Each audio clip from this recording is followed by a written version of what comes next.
Welcome to The Mortgage Voice with Jeff Barton, your voice in the mortgage industry.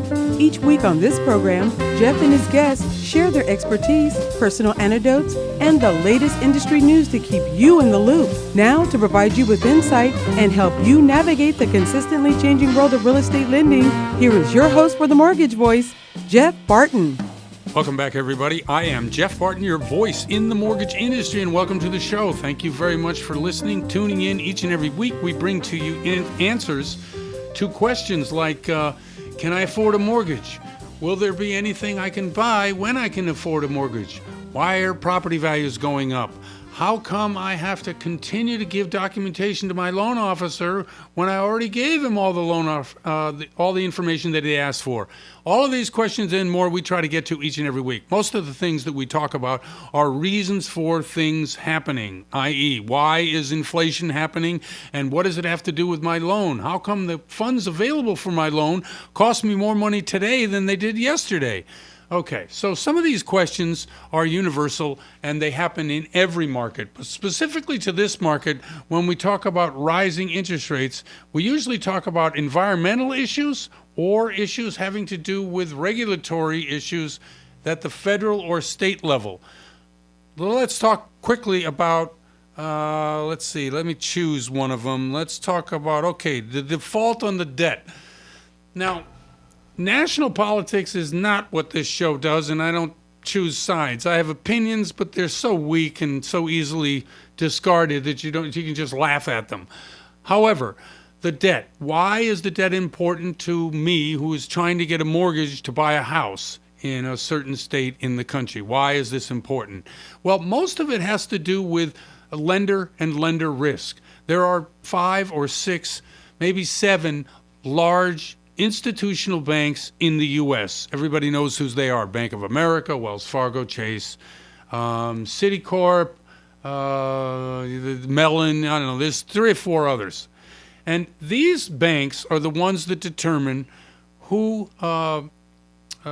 determine for you, if you go to them, the rates that you're going to have. But they have it because the determination of how much money they borrow is based on an agreement they have that they borrow X amount of money at a certain price from the Treasury or from the Fed directly.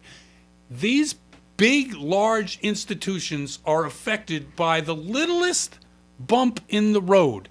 If Bank of America is affected by a whisper or a rumor that there's going to be issues with the economy, rates are going to go up with them. Now, these large banks also lend out to smaller banks. Wells Fargo lends out to probably 100 different small lenders in the U.S. And what they do when they get scared is they bump the rate to their particular people. So things like the debt itself, the debt out there, which is, so large we can't even describe to you the number of zeros in it, let alone the actual cost of that debt on you. So the debt. We're talking about the debt defaulting, and the debt defaulting here in the U.S. has never happened before. And what I mean by that is if you buy bonds, and we talk about the 10-year bond all the time on this show because that is determining what your particular rate is. The why the 10-year is because it is associated directly with mortgage and mortgages and mortgage rates. The 10-year, the mortgage rates. The 10-year goes up, mortgage rates go up. Now, the bonds themselves are debt, the U.S. debt. Now, the U.S. debt as a whole needs to have Congress authorize the ability of that debt to go up. If they don't authorize it, we can't issue any more debt. Issuing any more debt is like if you want to go out and buy the 10-year note at X amount of dollars, whatever it is today, that's what exactly you're going to have to do. Several things about the debt itself, or the lack thereof of raising the debt ceiling, is that it sends nervous signals to the market. You've already seen it, right? We're just talking about it. It hasn't happened. It may never happen. But the mere fact that it is happening has caused rates to spike. Let's talk rates for a second.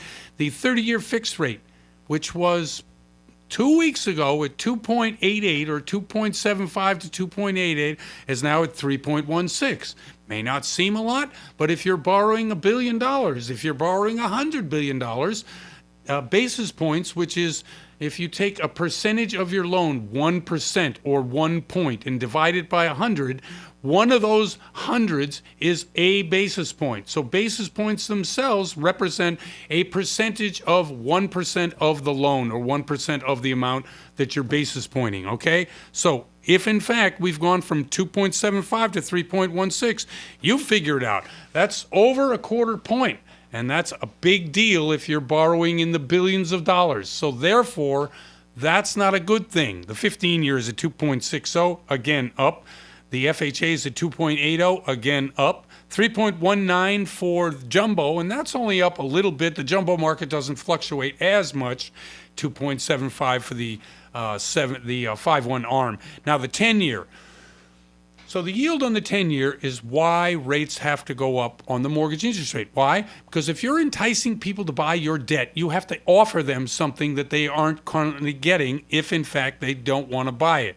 U.S. debt, if, in fact, we're looking at a debt ceiling not being extended, is probably going to be worthless. So, therefore, you need to entice people to buy your debt. The world is not anticipating a default by the U.S. because it's never happened. However, the footsies that they play in Washington, inside what they call the Beltway, is something that really is sending the markets at this particular point into the nervous sphere, which is why, as I just said, the 30-year went up and the 10-year yield has gone up 1.53 as of today. So, since it's been historically low, the 10-year trading at the beginning of the pandemic at 0.3, that's 0.3%, is now trading at 1.5% a year and 4 months later. Has much changed in the economy? No, not that much. But what we've tried to do is send demand for the 10-year Treasury upwards. So therefore, we have to offer more yield.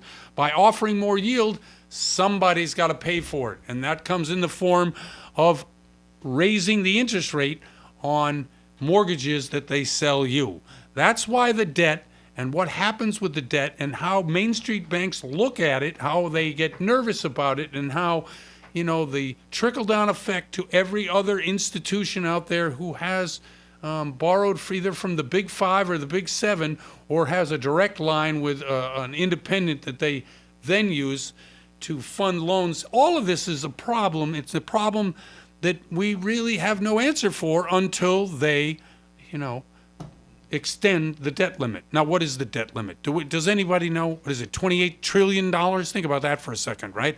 They have a budgetary item going through Congress right now. They're trying to pass a $1 trillion infrastructure and a $3.5 trillion something other. I mean, I'm from New England, so I'm Yankee cheap, and these numbers are driving me crazy. However, when I hear those numbers versus what the actual number is for the debt, right, the government doesn't run like your house. They just keep adding to it. There will be no real issue with it as long as the balance of payments can be made. What are the balance of payments? Things like the debt ceiling, and to be able to borrow money to pay the debt of the United States on a monthly basis. Can that happen? Will that happen? I don't know. And the problem is it right now, if you are trying to lock a loan and you tried to lock a loan today, you are going to pay a quarter point to almost a half a point in some cases more than you did a week ago, just because of the issue with the debt. That's why it's important. That's why if you have any influence over anybody, get the national debt ceiling to rise. But, I don't have any say over that, and I don't have any issue with people who do. I think the entire system of how we work this budgetary item, how we work the debt ceiling, how we work most of the financial issues inside the Beltway in Washington has made me crazy. Because when I go to my customer and I say, hey, look, we should have locked last week, and they're going to say, why didn't we lock last week? And I have to come up with a reason why. Either you didn't tell me to, or I just didn't do it because I thought the rates would remain the same, probably going to lose that customer. And that's no good for me. And the customer itself is going to have to start all over again. And all these things are because the silliness going on in Washington not raising the debt limit, and it's causing your rate to go up. That's why it's important. That's why you need to pay attention to it and make sure that if your loan is able to be locked at a lower than what it is today, do so, because we don't know where this is headed. I'm Jeff Barton, your voice in the mortgage industry. We'll be right back. You're listening to The Mortgage Voice with Jeff Barton. We'll be right back with more in just a moment. For more information on today's topic, email Jeff Barton at info@malibufunding.net. Now, back to The Mortgage Voice with your host, Jeff Barton. Welcome back, everybody. I'm Jeff Barton, your voice in the mortgage industry. Thanks very much for tuning into the show. Each and every week, we bring to you information about what's going on in your neighborhood, your city, your town, your state, maybe even across the country. As you know, Malibu Funding is the company that sponsors this show, and they're in about 13 different states. The show, The Mortgage Voice, with me, Jeff Barton, we're in 5 states, so you can see and hear us almost anywhere. And so bringing you information about purchase, about real estate, about refinance, what's happening in the market, that's all very, very important to you, especially if you're in a position right now to take advantage of what's going on with the interest rates, or actually interest rates are going up a little bit today, so buyer beware, right? But I wanted to get to our first guest right away, Gino Payne, who has been gracious enough to join us today. Very busy guy. He's in Las Vegas, Nevada, and we talk about entrepreneurship on the show all the time. People who are in businesses that you may or may not know about, but who have really made it on their own and done things maybe in an unconventional way, but to break into an industry which is not easy to do so, and to continue to work and be extremely successful, which is the film and television business, is Gino Payne, and I welcome him to the show today. Gino, how are you? Pretty good. How are you? I'm fine. Hey, don't be so energetic. Oh, my gosh. Hey, so I know that you're working currently with the Raiders, and you have a meeting currently with the Las Vegas Knights. Tell me, what is it like in your end of the business to try to continually go out there and show people what you can do? What is that like?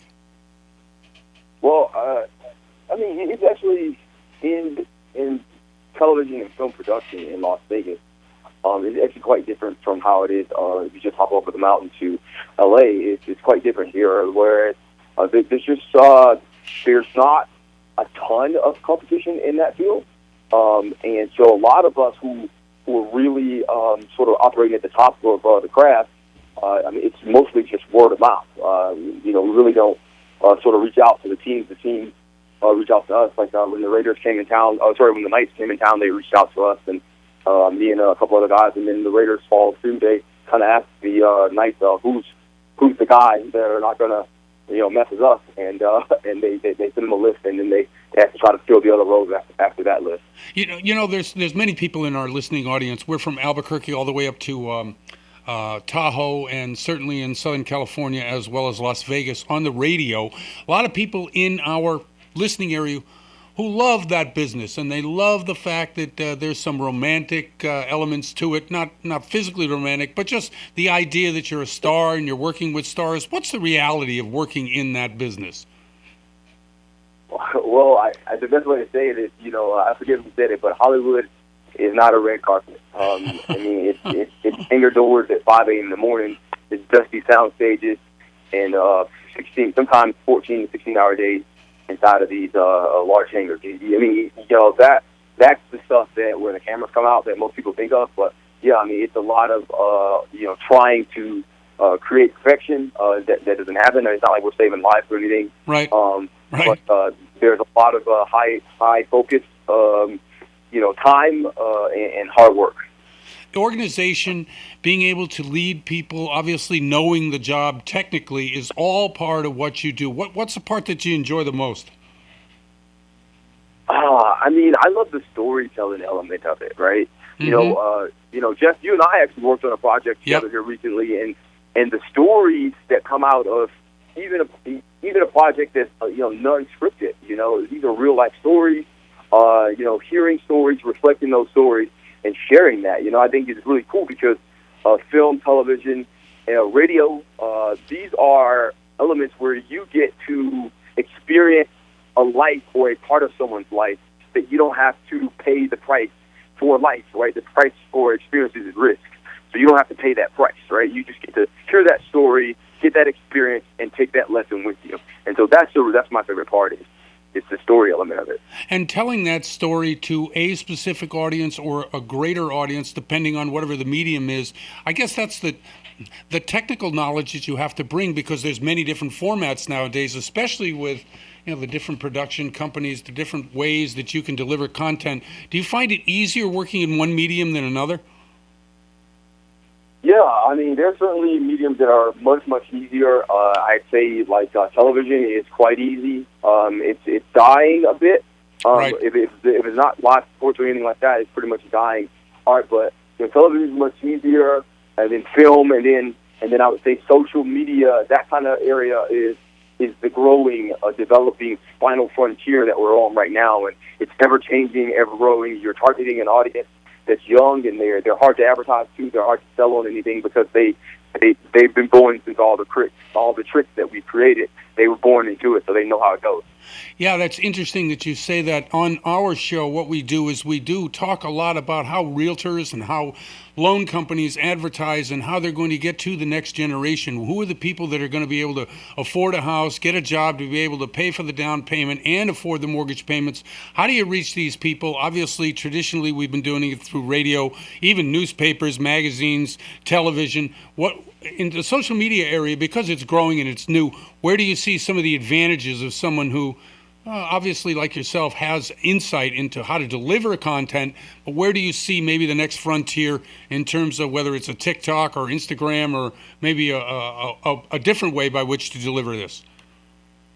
Yeah, I mean, it's really that simple. You just really have to be on social media. And I got to tell you, there are a lot of people who are not, they're not, sort of grinding through the crowd, and they're sort of more established. So, you'll see people like that are not necessarily on social media, right? Right. But if you're trying to make a way, and you're trying to carve your way to the top, and you're not on social media, you're seriously missing out on a massive audience, because we're not just talking about Instagram and TikTok where you got a bunch of kids or or young adults.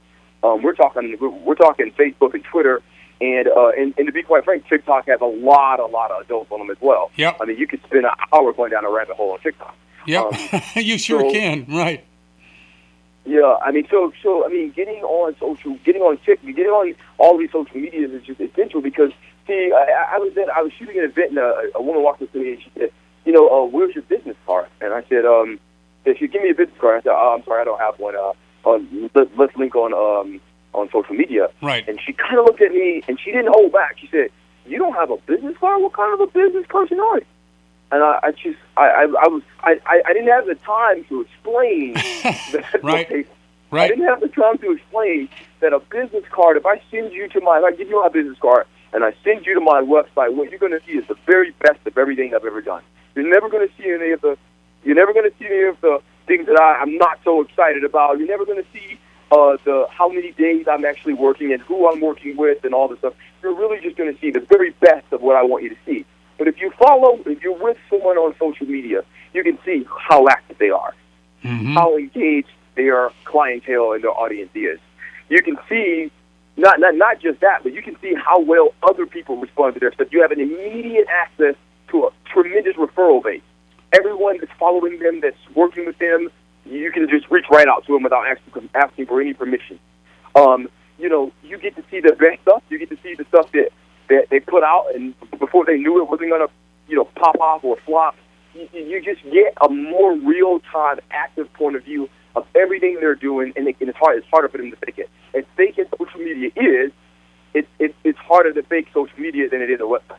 It's that you say that, and we're trying to explain that to someone. I'm going to guess this person is of an age which they don't really understand social media's impact nor the future of how business is going to be done almost exclusively. The older group, right? Yep. She was definitely not she's definitely not young. Right, exactly. And so for those people, myself included, it is a tough world out there. I remember my father, who I sat on his lap while they landed on the moon, he looked at me as if, he had just discovered penicillin himself. It was so new and different. Yet to me, it was just like another day watching TV. So we grew up in a different time. The people coming up today have grown up in a different time. So social media is the only access point to where most of these people are going to gain access to marketplaces for homes, for mortgages, for anything. Yep. I mean, and to be, the biggest issue is, everything's about right now. Like we were trying to advertise products, and we quickly realized you can't advertise something to someone that you expect them to do later. Not in this climate. Long gone is the day where our favorite TV show is coming on, or our favorite radio show is coming on, and we're going to block out a space in our schedule to sit down and watch or listen to it. That day is gone. Listen, if I can't click on it when I'm ready, then I'm not going to be able to watch it. If I can't, it started off with what was it called when you used to record it on your phone? With your TV DVRs. Yeah, started out with the DVR, and basically now all the streaming and all the internet. If the only thing people etch out time in their schedule for is live sports. Right. Everything else, if it's they want to play it back. So when you're selling someone an advertisement, you're running an ad. If that ad isn't, here's what the thing is, do it now and get it through my head before I can swipe up in 10 seconds. You just miss your ad dollars are just going down the drain. Hey, Gina, we're up against the clock. Apologize. I'd like to explore further, but we got to go. So could you shout out a phone number to somebody who's interested in you? At what you do out there in Vegas, get a hold of you? Yeah, I mean, I'm going to stick true to what I just said. So if you want to get a hold of me, follow me on social media. The best place to start is on Instagram, Sir_Gino. So that's SIR_GINO. If you can send me from there, then you'll have access to all the rest of the stuff from that page. Excellent. Gino, thank you very much for coming on the show. I really appreciate it. Thank you. Goodbye. Thank you. That's Gino Payne. I'm Jeff Barton, your voice in the mortgage industry. We'll be right back. You're listening to The Mortgage Voice with Jeff Barton. We'll be right back with more in just a moment. For more information on today's topic, email Jeff Barton at info@malibufunding.net. Now, back to The Mortgage Voice with your host, Jeff Barton. Welcome back, everybody. I'm Jeff Barton, your voice in the mortgage industry. Thanks very much for tuning into the show. Thanks very much for listening. We bring to you each and every week guests that bring you information about mortgages, about loans, about real estate, about the state of the market, about where we are, about some of the political goings, some of the international things that may affect mortgage rates and the availability of funds here in the U.S. There's lots going on always, and we always seem to get distracted by whatever is going on in the news. If you're out there and you're listening and you want to buy a house, or you're in process of buying a house, just shut all that stuff out. The best thing to do is to remain focused on the task at hand, which is 30 to 45 days in the future, you will have a home or you will have your refinance done. And that's the most important thing. The rest of this stuff is all just noise. And whether it's in football or whether it's other things in your life, focusing on the problem and getting to the answers is the best thing to do to remain calm and relaxed while the rest of the world is kind of crumbling around you. To bring to our show some of that calm and some of that knowledge and experience is Maria Schroeder from Quantic Bank. She joins us now. Maria, how are you? Good. How are you guys? Hope you're having a great day out there. We are having a great day. As always, we try to, like I say, when it's show day, which is Tuesdays, we usually do our recording, which this show is being recorded now on Tuesday, and we air it on the weekends, and we air it on a whole bunch of places all over the place, as well as 10 different podcasts, and we're on YouTube and a bunch like that. We try to stay to the positive because there's too much negative going on out there, and some of the programs that Quantic Bank can help us with, because they have portfolio products available, is part of that. Tell us about some of the programs you have to offer there.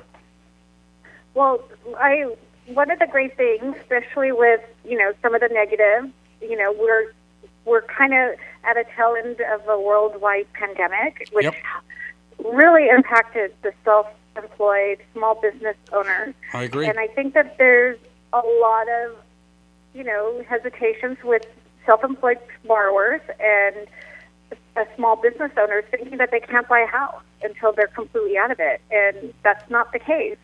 Quantic Bank offers programs that look beyond that because they look at your history of your payments and the money that you might have in the bank. And just because your business might have had a hiccup with, with most of everybody else in the world that possibly had, doesn't mean that you can't buy a house or take advantage of, opportunities or maybe tap into some of your equities to kind of, really kind of safeguard you from or take you completely out of, whatever the pandemic happened. And so please talk to your realtors and your loan officers and ask them, like, hey, there's these programs that Quantic offers where income is not a big factor. Exactly. So outline a specific, kind of example of what that means. How would a borrower look at somebody who says that and say, well, what do they mean? Income doesn't matter. What are we looking at here? Well, Quantic will do loans where they'll look at beyond the full picture, where we're not going to qualify them based on just what their income looks like or what they report on their tax return. And we all know that one of the perks of being a self-employed or a business owner is that the government allows you to have write-offs, right? Right. That helps you thrive your business, and you can. Quantic offers programs where you can do a self-prepared P&L or a P&L with your CPA that truly shows your income, not what you report. Right. And that will help you increase your odds of getting into a home, your dream home. What are some of the major, I guess, programs that you're seeing get utilized at Quantic? I mean, is it this program? Is it a different kind? Yes.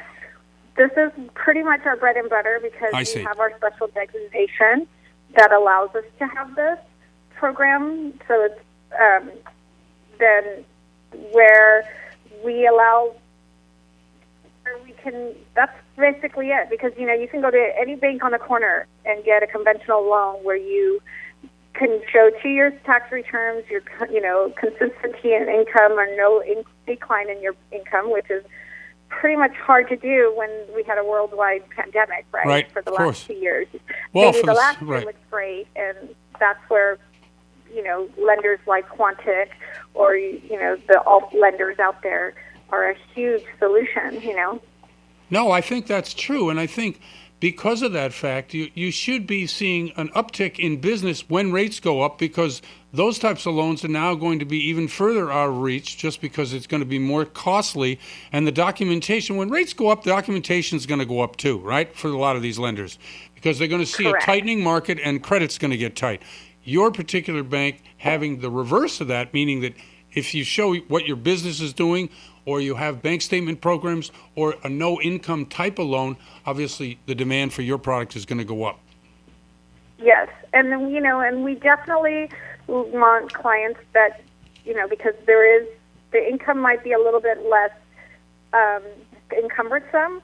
We're looking at the history of the borrower, and they've had a great credit history, right? You have borrowers who pay on their time, and they've always made their credit and their obligations a priority, but maybe because they were wise and shrewd and saved for rainy days and they have money in the bank, that still makes them like viable people who can get loans, not just because what they declared on the tax return. Now, and we see that. The difference between rates between what you would consider a conventional 20% down kind of purchase with good credit score versus what you're offering is not even that much, is it? No, I don't think so. Right. Not in compared to the ease of our products. We're probably anywhere from conventional rates are in the high threes to the low threes. Right.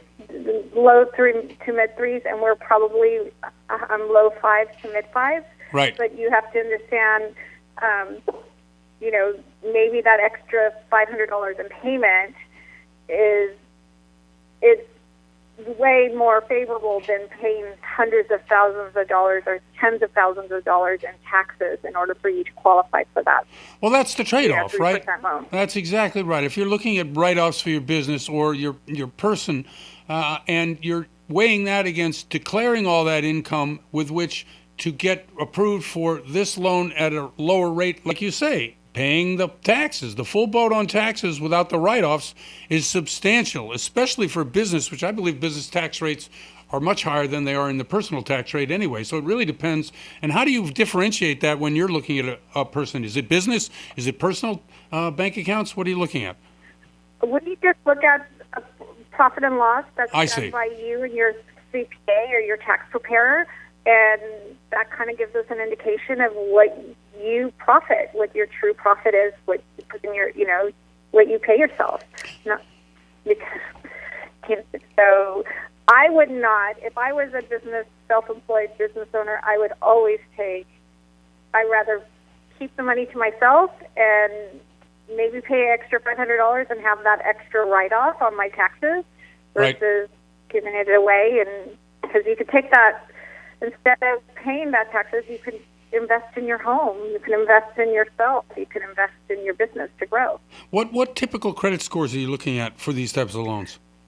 We're looking for 660 to 700 FICO scores is probably our sweet spot. Okay, that's very reasonable. And on a purchase, for instance, what kind of down payment and what kind of loan to value? We're looking at about 20 to 25% is about our average down payment. Okay. And up to anywhere from $1.5 million to $2 million max loan amount. Oh, that's very sweet. Okay, very good. And as you say, you keep these loans for yourself, right? I mean, Quantic doesn't go out there in the market and sell them, or at least maybe they do, but not. We do put them on our balance sheet, but we do ultimately, we do sell some of it, and then the other part is that we securitize it. And so we do a combination of all three. Excellent. Hey, listen, we're up against it. Can you tell people how they get a hold of you on these terrific programs? Maybe had some questions? Absolutely. You can give me a call at 949-878-7045. Excellent. Thank you, Maria, very much for coming on the show once again. Really appreciate it. No problem. Thank you, Jeff, for having me. Yep, thank you. And I'm Jeff Barton, your voice for the mortgage industry. That's Maria Schroeder from Quantic Bank. We'll be right back. You're listening to The Mortgage Voice with Jeff Barton. We'll be right back with more in just a moment. For more information on today's topic, email Jeff Barton at info@malibufunding.net. Now, back to The Mortgage Voice with your host, Jeff Barton. Welcome back, everybody. I'm Jeff Barton, your voice in the mortgage industry. Thanks very much for tuning in, for listening each and every week as we bring to you information about mortgages, about real estate from different parts of the country. As you all know, our show reaches down to Albuquerque, New Mexico, up to Las Vegas, Nevada, up to Tahoe in mid-California, as well as in Southern California, where we have a couple of great radio stations down there. We carry a video feed on YouTube, as well as 9 podcasts. So if you are able in any medium to see what we do, we try to help you. You have questions about what's going on in the market. Can I afford this? Why isn't there this? How come that's happening? We try to supply those answers. Most of the time, I don't supply them. I bring great guests on the show who do. And from Las Vegas, Nevada, Jessica Hearns joins us, who is a terrific real estate agent there. Jessica, how are you? I am wonderful. How are you? I'm great. Thank you very much, and thanks for coming on the show.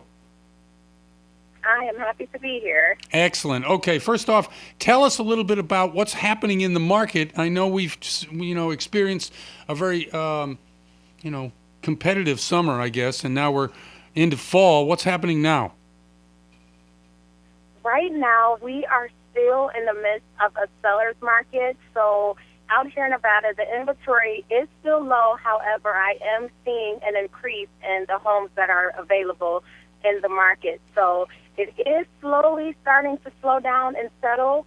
However, if you are one of those thinking about selling, I will get it in as soon as possible because it's definitely starting to be more inventory on the market.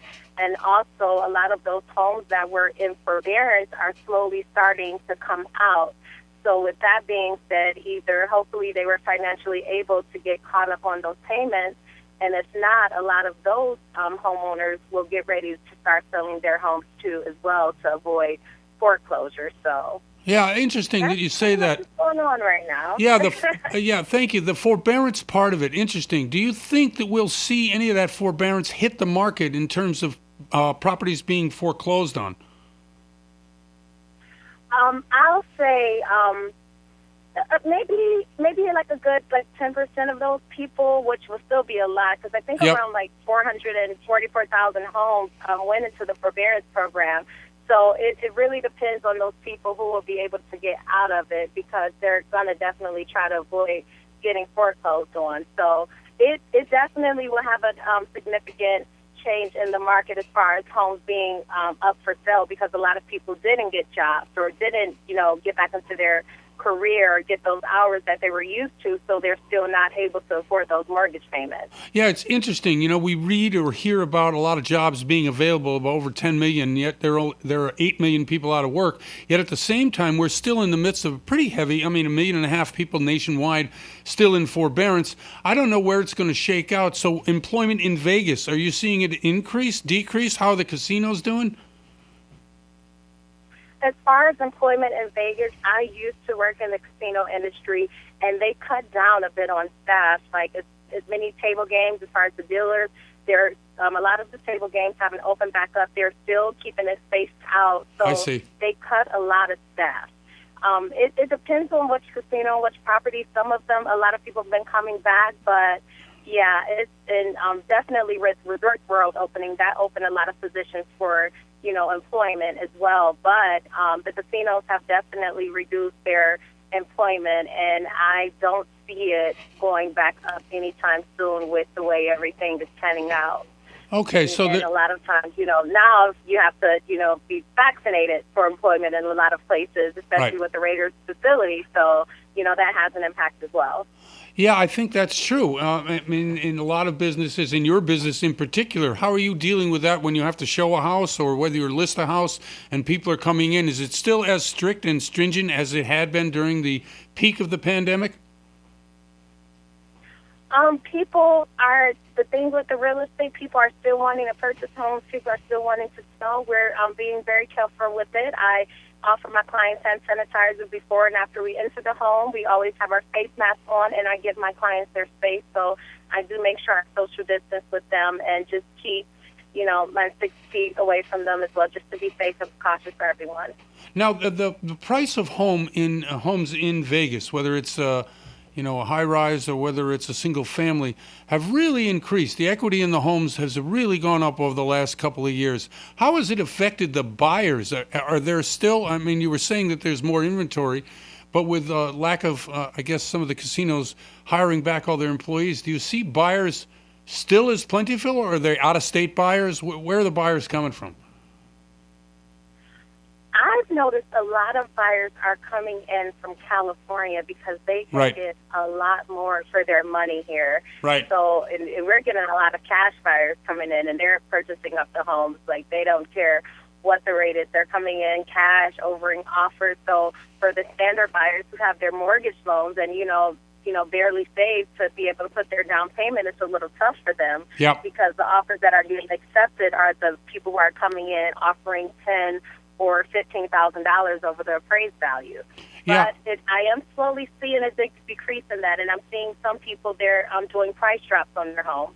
So as the market is slowly getting more stable, we will see a decrease in the home prices. Would it be significant and a great deal to just hop in? Maybe not, but any change is better.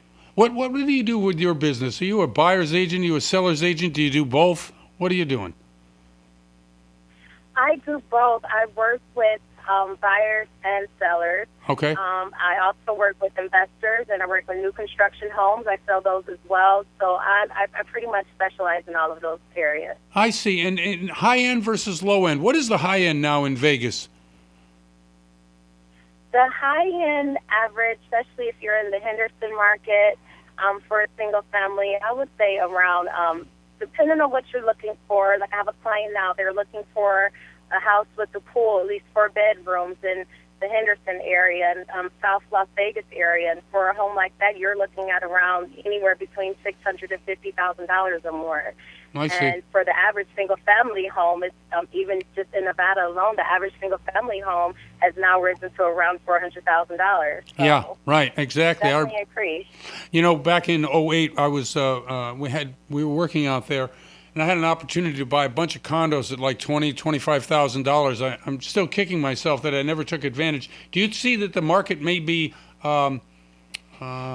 peaking now, or as you said, because there's more buyers coming on, or do you think that there's still a lot of room to have price growth in the Las Vegas market? I think we may be peaking. I don't see it getting any higher. If anything, I'll see it start to level out and maybe decrease. But the way the market is in Nevada, like, it's constantly growing. They're constantly changing, remodeling, and adding to the city. So a lot of people are looking to move here. And what I'm noticing is they just keep expanding, going further north with building the homes and further south. And so they're trying to build up for the demand that we have. You see, so I can see it. Yeah, no, thank you. I don't mean to interrupt you. If I am, just slap me down and just say, stop interrupting me. Oh, no, please. Okay, so you mentioned new home builders. All the big players are out there. Where do you see the largest amount of new homes being constructed? In the northwest, northeast? Is it more southeast? Where do you think it is? You know what? The majority I'm seeing is they're actually both opposite. I'm seeing a lot in the northwest area of Las Vegas going out towards, going out that way in the north. They're building and expanding because it's nothing but space and empty land. And they're building up fast out there. And also in Henderson, towards Schroeder, where the Raiders practice facility is, they're building a whole community over there. And it's gorgeous. It's beautiful. But they're definitely extending out in that territory towards California as well. You know, it's exciting having both sports teams there, and obviously the influx of both fans for the teams, but also civic pride. Do you see that that's changing some of the way that the locals are feeling about where they live? Oh, those Raiders games are packed, and people have pride. People are excited. Of course, the Oakland Raider fans aren't as excited, but the people in Nevada, we are happy to have a football team. And I see, every time I'm out, I always see Golden Knights jerseys and Las Vegas Raiders. So we're going to have that fan base here that's going to be strong and committed and at these games. So I'm excited about it. Excellent. Jessica Hearns just joined us. Jessica, could you shout out a way by which people can get in touch with you, especially if they're looking for a terrific realtor out there in the Vegas area? Yes, I would love to help you guys out and meet you. You can come to my office or we can have a virtual meeting. My cell that I use for business is 702-832-6059, 702-832-6059, or you can email me at jessica@winningrealty.com. Jessica, Jessica, @winningrealty.com. Thank you very much for coming on the show. I'd like to do it again. I really appreciated the information, and also you're very, excited to be in real estate out there, and it's probably a great time to do that. Thank you very much. My pleasure. Thank you for having me. Thank you very much. And I'm Jeff Barton, your voice in the mortgage industry. We'll be right back. You're listening to The Mortgage Voice with Jeff Barton. We'll be right back with more in just a moment. For more information on today's topic, email Jeff Barton at info@malibufunding.net. Now, back to The Mortgage Voice with your host, Jeff Barton. Welcome back, everybody. I'm Jeff Barton, your voice in the mortgage industry. You have reached Malibu Funding, yay, on the radio, and that's the sponsor for this show. And I'm Jeff Barton, and this is The Mortgage Voice. You can see us on YouTube if you go to YouTube. And Daryl, are we on a bunch of podcasts, I think? We sure are, Jeff. YouTube, you mentioned Apple Podcasts, Google Music Play, Spotify, Spreaker, Stitcher. Those are the S ones. Okay. And then, remember Fibber McGee and Molly in the closet? Yeah, well, I just had one of the closet experiences here for me. We had Stitcher, we had Spreaker, and we had YouTube, and we've got all Apple. Those, iHeartMedia, Radio.com, YouTube, and of course, Podclips.io. Excellent. Podclips.io. If you're looking for a place that you can hear a bunch of different great podcasts, go to Podclips.io. The reason being is that they have a lot of different topics. New people you probably haven't heard before. Interesting, whether it's lifestyle or health or sports or finance, to what I'm in. There's all kinds of things, and go to it. It'll be terrific. and you'll enjoy yourself. I think they just posted their 200th show. Oh, excellent. Yeah. Okay, so very good. So quickly they will become a larger and larger piece of the podcast world. And by the way, podcasting itself is very interesting. I enjoy it quite a bit. I'd like to do more of it. The problem with podcasting, social media, posting for anybody not of the era that grew up in all that, it's just time consuming. What do you think, Daryl? Do you think that, in fact, it is something that you can sustain the older you get? I'm having a difficult time doing it. I think part of it is to find out what you really want, you've got to sort through a lot of crap to get there. Yeah, I think that's true too, for the listener as well as the podcaster. Yeah, because anybody with a $60 microphone and an internet connection can go on there. So there's no barrier to entry, so to speak. No, which is a good thing. I like no barriers to entries on most things.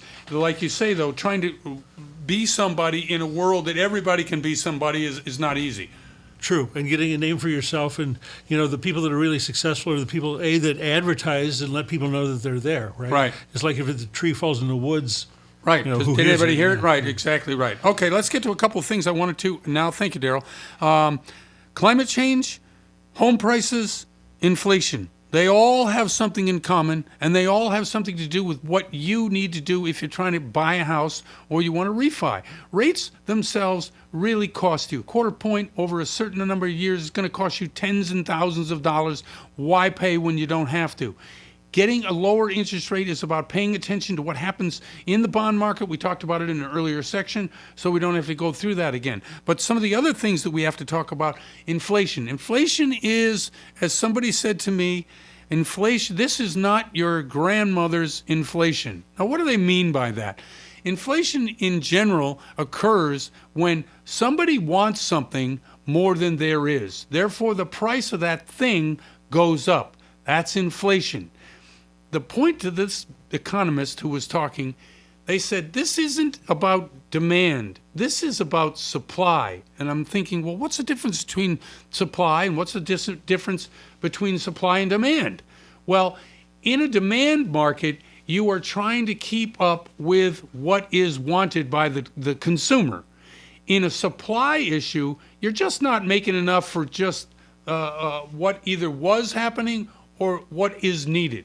And so that difference being, once supply is met, you should see the inflation of the thing level off or actually go down.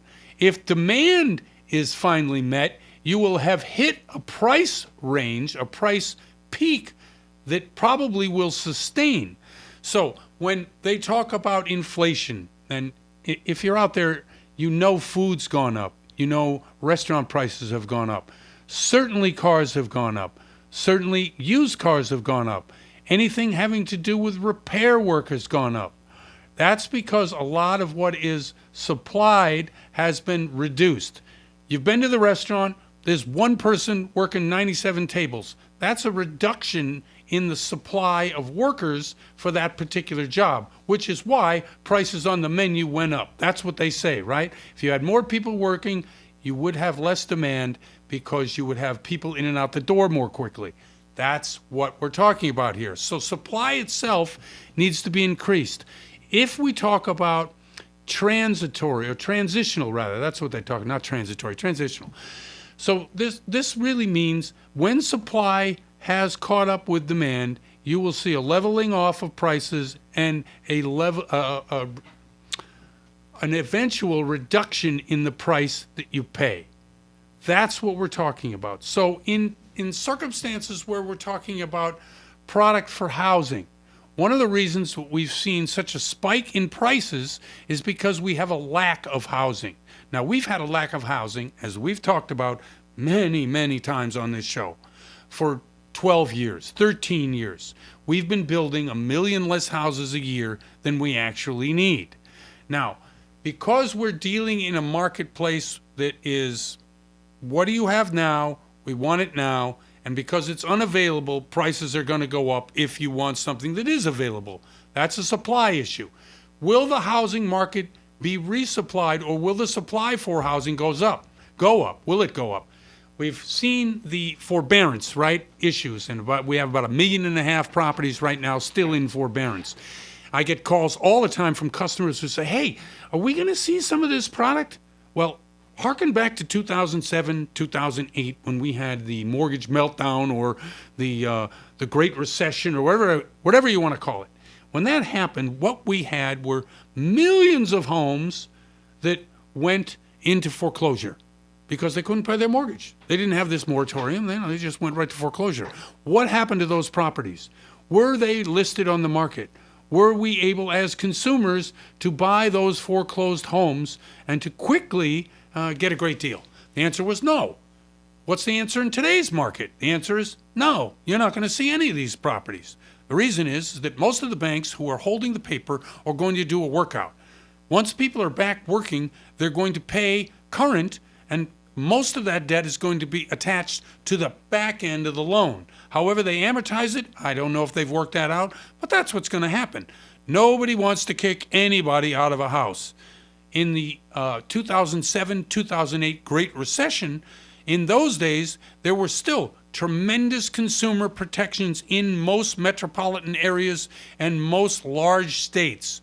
The reason for that is the same as it is today. Nobody wants to kick people out of their home. It's not because they're being nice or not because they're benevolent, but because it is so difficult, costly, and it gives you as the lender or the person trying to kick them out such agita and also bad reputation that you'd much prefer to keep them in the home, and that's going to happen this time. You will not see those properties on the market, and you will not be able to get those properties at a tremendous discount. Climate change. What is happening with climate change and how is it affecting housing and prices? We already can see. If you're in any part of California, or the West for that matter, and you haven't been within 50 miles of a fire, that's unique. This state, California, where we're broadcasting from, our neighboring states, whether it be Idaho, Oregon, Washington, Nevada, Colorado, Texas, Arizona, have all seen their share of fires this year alone. Thousands of fires still burn. Why does this affect rate? Because risk is about how are we going to collect if the house burns down. If you're in an area where you have a lot of fires, guess what? The risk to that particular house goes up. Your fire insurance is going to cost more. The loan on your house is going to cost more. It affects you. Now, that's just fires. Let's talk hurricanes. We're into 19 or 20 major storms, if not hurricanes, on the East Coast in the Gulf, affecting millions and millions of homes and obviously those borrowers looking to either refinance or get a mortgage. That weather, that climate, yes, it's affecting them, and it's affecting them in terms of costs for insurance as well as the rate you're trying to get on your home. All of these things are affecting everything you do, whether it's the climate change, whether it's inflation. Your home prices are costing more and more as a result of less product because people don't want to take the risk to get out there and build homes, especially in climate conditions that they cannot predict nor insure for without paying through the roof. I'm Jeff Barton, your voice in the mortgage industry. Thanks very much for listening to the show once again, and we will see you next time. You're listening to The Mortgage Voice with Jeff Barton. For more on today's topic, visit www.malibufunding.net.